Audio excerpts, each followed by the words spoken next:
Potovanja v bolj oddaljene kraje se ponavadi začnejo na letališču. Ko pravimo prijavo in oddamo prtljago, nas čaka varnostni pregled. Na letalo v ročni prtljagi ne smemo nesti orožja, kovinskih predmetov, vžigalnih in drugih nevarnih snovi, večjih elektronskih naprav in tekočin v več kot 100 ml embalaži. To ne sme potovati z vami, tukaj lijak, se lahko tekočina odlije ven, flaško lahko nesete naprej. Med tekočine se štejejo tudi kreme za sončenje, lokalni med in podobno, pojasnjuje vodja varovanja pri Fraport Slovenija Peter Košir. Tudi če je noter samo ena kapljica nečesa. Tako da to morajo ljudje zelo paziti. Na to je treba skozi detektor kovin. Zdaj ste recimo sprožila alarm v predelu pasu, tako da bo treba uro dati resnično dol. Ok, najlepša hvala. Pogosto je treba tudi skozi telesni pregledovalnik. Zavzamete položaj, tako kot je narisano, počakate, vaš pregled je bil opravljen. Če zapiska, če imamo kaj še na sebi, pa je videti takole. To je to, kar varnost osebje vidi. Se pravi, vi imate za pasom mikrofon. In tudi, ko aparature piskajo ali če nas povabijo na kakšen dodaten pregled, ni razloga za paniko, ker izvajajo tudi povsem naključne preglede in to ne pomeni, da ste storili kaj narobe. Rečemo temu brez razloga piska, ampak algoritem vas je določil. To se lahko zgodi pri otroku, mladostniku ali celo domačemu ljubljenčku. S takšnimi listki pa vzamejo bris po različnih delih telesa. In ta listek se potem da noter in naprava naredi svojo analizo, pes. Kaj pa ta naprava išče? Ta naprava pa išče sledi eksploziva. In tudi, če vam ta naprava zapiska, še ne pomeni, da ste rokovali z eksplozivom. To se lahko zgodi, če uporabljate glicerinske kreme ali delate v kemični industriji ali kaj podobnega. Varnostna služba na letališču ne išče tihotapcev, ne ukvarja se z iskanjem mamil, ukradenega blaga in podobno. Iščejo le stvari, ki lahko ogrozijo varnost potnikov na letalu. Mi se tlele na tej kontrolni točki ugovarjamo samo z prepovedanimi stvarmi v potniški kabini. Največkrat so problem kakšne imitacije orožja, predmeti za borilne veščine. Nekaj cajta nazaj je bila moderna kreditna kartica, ki si jo pač, bomo rekli, predelal, pa je konica noža bila. V takem primeru pokličejo policijo, ki prevzame postopek naprej. Nikoli pa samo na nekega nervoznega človeka, ki pride, bomo rekli, sem not, ne bomo mu za vrat skočili. In še, ne puščajte prtljage brez nadzora, lahko vam kdo kaj potakne. Če pa ste zavestno vpleteni v kriminalna dejanja, potem se bo zelo verjetno končalo slabo za vas.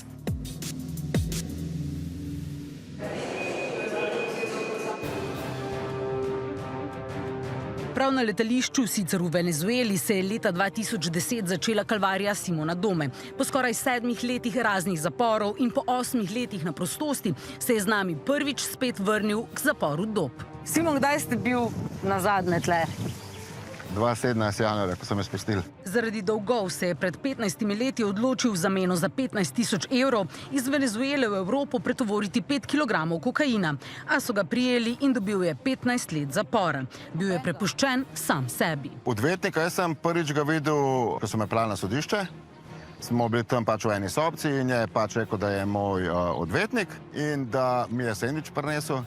In je rekel, da pač bo čakal obravnavo in bo on takrat prišel pač z mano v dvorano. Prvih 14 dni je bil v priporu, nato so ga preselili v enega najhujših zaporov na svetu, Los Teques, ki so ga vodili zaporniki sami, razdeljeni v 6 stolp.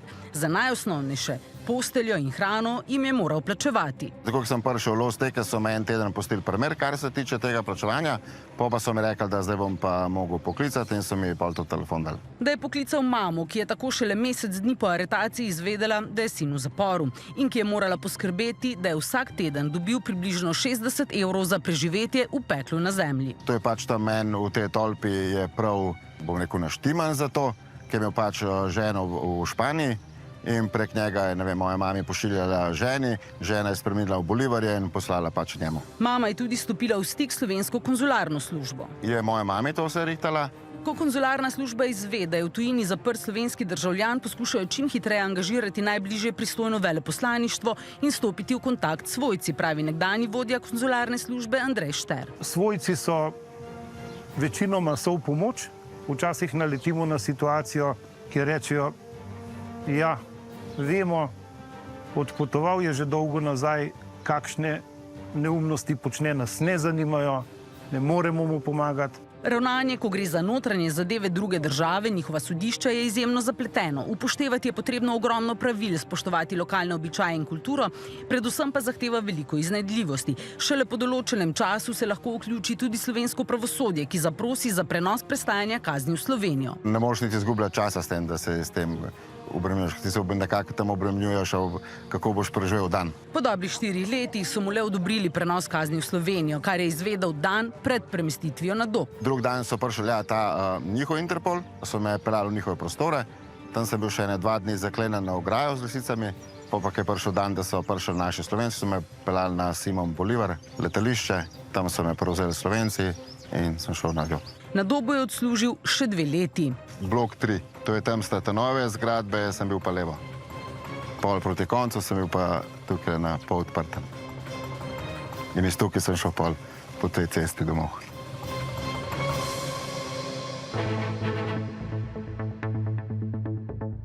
Zakonodaja v nekaterih državah je lahko drakonska tudi za stvari, ki se jih pri nas tolerira, recimo kajenje marihuane, ki pa je na primer v Katarju, Savdski Arabiji ali kje drugje hudo kaznivo dejanje, tudi ko gre za mladoletnike. Se spomnim ene slovenske družine, ki je živela v Emiratih. Sine je šel na počitnice v Švico in od tam se je vrnil in so mu najdel, mi bi rekel, en piškov joint. In zaradi tega je bil fant v mladoletniškem zaporu sredi puščave. Ampak to je tam tisto, kar se prestaja v verigah pa tako naprej. Z veliko sreče so uspeli urediti, da je njegova mama prišla do Emirja in dobesedno izmoledovala izpustitev. Še zdaj se spomnim, da je njegov oče ga je čakal na vratih aviona in sin je prišel v verigah na rokah in nogah, ki so bile odklenjene zato, da je šel seveda z absolutno prepovedjo katerega koli nadaljnega vstopa v Emirate. Pa so bili vplivni, pa bogati, pa vse sorte veze so imeli, ampak ok. Ponekod je lahko težava že samo fotografiranje. Popotnik Peter Črnič je pred leti to izkusil v Pridnestrski republiki. V Tiraspol, to je glavno mesto te republike, sem pač se sprehajal in videl eno kip Lenina, ki sem ga fotografiral in čez nekaj minut sta za mano prišla 2 gospoda v kravatah, me vprašala, če sem slikal in ko sem rekel, da sem, sta me vklenila in odpeljala v zapor. Problem je bila ta fotografija oziroma dejstvo, da se je za kipom videlo vladno stavbo, ki je ena od stvari, ki jo je bilo prepovedano fotografirati. Najprej noben mi ni nič povedal, zakaj se gre. Po nekaj urah so me odpeljali na zasliševanje, kjer je bil en tip brez vrata, ena gorila. In prvo vprašanje, ki ga mi je postavil, je bilo v ruščini, za koga vi rabotajete, za koga delate, za KGB, za CIA. Takrat je dojel, da gre za resno stvar. Prepričeval jih je, da je zgolj nenevaren študent, pretehtalo pa je njegovo poznavanje lokalnega nogometa. Zgovarjal sem se, ker sem malo prej kupil kapico od nogometnega kluba lokalnega FC Šerif. Sem se zgovarjal, da sem prišel na tekmo, igrali so namreč tisti večer ravno z Partizanom iz Beograda. So me tudi na koncu tudi spustili in na koncu sem tudi res šel. Že iz same previdnosti sem šel na tekmo, če me slučajno sledijo. Že skoraj 30 let potuje tudi Roko Fol. Kot ustanovitelj potovalne organizacije in agencije Šapa pa na drzna potovanja vodi tudi skupine. Težave na poti lahko nastanejo, ko komu ukradejo potni list ali pa kdo pozabi, da mora dobiti žig pri vstopu in izstopu iz države. Z neke srednje destinacije, ko potuješ, iz Peruja v Bolivijo, v Čile, se ti to zgodi v Boliviji, ni druge kot pač greš nazaj, ker ti ne dovolijo. Hujših zapletov doslej še niso imeli. Zdaj nudijo tudi potovanja v Savdsko Arabijo. Sam je bil tam pred 2 letoma. Pri vstopu so dobili seznam pravil. V času molitev, ki je 5krat na dan, ne smeš ti niti v avtu muzike poslušati. Kmalu pa je videl, da so nekaj napisana pravila, nekaj čisto drugega pa realnost. Takrat so neka policija ali vojaki pristopili do nas. Jasno, prvič nismo vedeli čisto dobro, kaj je, ampak oni so sam hoteli, da pridemo toliko bliže njim, da nas imajo pod kontrolo, ker če bi se nam karkoli zgodili, bi oni nasrkali. Tudi Savdska Arabija se namreč odpira turizmu in si želi obiskov tujcev. Interes je. Skupino so napolnili v 2 tednih.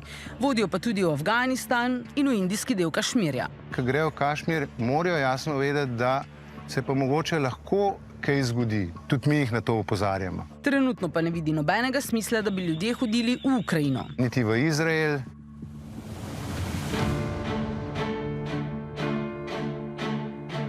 Tudi konzularna služba slovenskega zunanjega ministrstva trenutno odsvetuje potovanja v Izrael in Ukrajino. Druge varnostno rizične države pa so predvsem v Afriki, pravi vodja konzularne službe Viktor Mlakar. Območje Sahela, Čad, Niger, Mali, tudi v Bližnjem vzhodu seveda, kamor odsvetujemo potovanja, recimo v Irak, Libanon, Južni Ameriki, Honduras, Venezuela. Na svojih spletnih straneh ves čas osvežujejo priporočila in sezname teh držav. Konzularna služba je dolžna pomagati državljanu, ki je v stiski, ne glede na motive in okoliščine. To ni avtomatizem.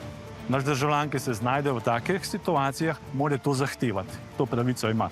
Lahko pa tega tudi ne izkoristi. Tudi v državah, kamor pogosto potujemo Slovenci, gre lahko kaj narobe. Tajska, Indonezija, Filipini in tako dalje. Ali pa se na hitro odpravimo na kakšno tekmo slovenske reprezentance in pozabimo na vizum, na primer za Turčijo. Turki povejo, razumemo vse, ampak potni list pa viza ali pa nič, ali pa po televiziji. Ja. Roko Fol je zaradi banalne stvari skoraj končal v zaporu na Zanzibarju, kjer zahtevajo uporabo lokalnih vodnikov. Sem vodil oziroma pelil ljudi na večerjo in mimogrede govoril stvari, ker sem pač poznal. In potem so jasno pristopili do mene neki policaji, odpeljali so me na eno zapuščeno postajo, potniki so me čakali tam pol ure od spredi. Sprva je mislil, da se bodo stvari uredile z nekaj $10, ampak je prišlo še nekaj policistov. Uklenili so ga. Jaz sem potem našega lokalnega vodnika poklical, da je potem prišel, razložil situacijo, da imamo z njim v bistvu urejeno vse in da bomo naslednji dan šli na ogled. Kljub temu je treba nek bakšič bilo treba tam pustiti. Razmere v svetu se ves čas spreminjajo. Mlajše generacije pa so odrasle v okolju, ko je za potovanja po Evropi bila dovolj osebna izkaznica. Meja praktično ni bilo. No, zdaj se ti lahko zgodi, da tamle na Šentilju ali pa na Jezerskem ali pa na meji med Nemčijo in Dansko ali pa tam gor srečaš stražmojstra, ki bo naredil popolnoma legalen postopek, ki bo zelo neprijeten in bo hotel dokumente in te bo poslal nazaj, če bo ki ugotovil, ali pa boš plačal, česar ni bilo. Peter Črnič je svojo ljubezen do potovanj preusmeril v turistično dejavnost doma. Je solastnik agencije Bravina Experience.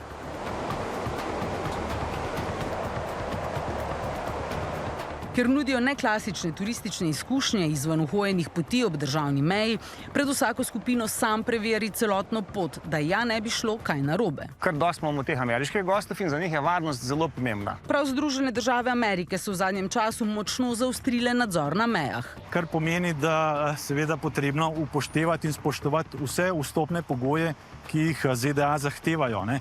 Tako glede namena vstopa, kot tudi glede dolžine trajanja obiska. Kajti, če jih ne, bo težko kdo pomagal pri komplikacijah, ne glede na to, da je prva dama Slovenka. Smo imeli že primere, recimo, da so bili ljudje pridržani in tudi izgnani, deportirani iz ZDA. Če se znajdemo v stiski v tujini, se lahko vedno obrnemo na slovensko diplomatsko-konzularno predstavništvo. Če slovenskega veleposlaništva v tisti državi ni, pa se lahko obrnemo na katerokoli veleposlaništvo države članice EU.